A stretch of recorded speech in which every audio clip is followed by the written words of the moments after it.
নমস্কাৰ সকলোকে স্বাগতম জনাইছো মোৰ নতুন এটা ভিডিঅ'ৰ মাজলে আৰু আজি দেখিছেনে পথাৰৰ পৰাই মানে একেবাৰে ভিডিঅ'টো আৰম্ভ কৰি দিছো। এতিয়া যেহেতু খেতি চপোৱা সময় হেতু কাৰণে এইফালে ময়ো পথাৰত আহি পালোহি আৰু এইফালে লগত আছে মা আৰু মই মানে আজি পথাৰৰ পৰা ধান নিবলৈ বুলি আহিছো।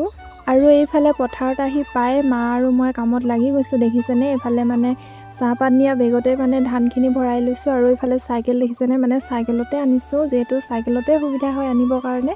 এইফালে মায়ে ধানবিলাক ভৰাই দিছে আৰু মই ঘৰলৈ বুলি চাইকেলতে লৈ আনিছো ধানবিলাক। এইবাৰ আপোনালোকৰ ধান খেতি কেনেকুৱা হৈছে বাৰু কমেণ্ট কৰি জনাবচোন। আমাৰ পিছে বৰ এটা ভাল নহ'ল।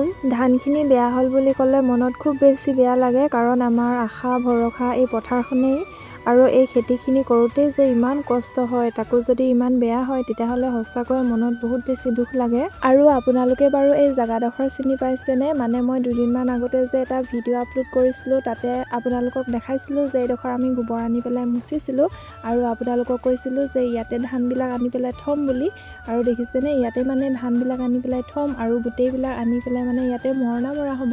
মোৰ ভিডিঅ'বোৰত কিছুমানে সোধে যে তুমি কিয় কৰিছা, ঘৰত বেলেগ মানুহ নাই নেকি বুলি। আচলতে মানে আমাৰ ঘৰত তেনেকুৱাকৈ মানুহ নাই কাম কৰিবলৈ বুলি, আৰু আজিকালিনো পইচা দিলেও কাম কৰা মানুহ পাবলৈ বহুত বেছি টান।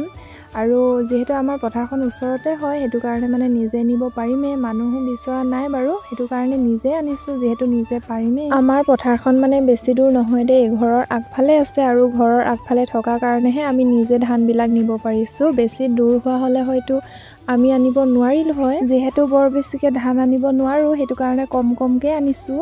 ধানখিনি আনি এটাও মানে ৰাতি হৈ গ'লগৈ চাওকচোন। আকৌ ধানখিনি মানে জাপি থ'ব লগা হ'ল, আকৌ ভালকৈ ঢাকি পেলাই থ'ব লগা হ'ল। আৰু আপোনালোকে বাৰু ভিডিঅ'টো দেখি পাইছে নাই বাৰু, ৰাতি হৈ গ'ল যিহেতু মানে ভালকৈ ভিডিঅ' কৰাও নহ'ল। আৰু আজিৰ ভিডিঅ'টি ইমানতে শেষ কৰিছোঁ, আৰু ভিডিঅ'টো চাই যদি ভাল পায় তেতিয়াহ'লে লাইক কমেণ্ট শ্বেয়াৰ আৰু ফ'ল' কৰি দিব।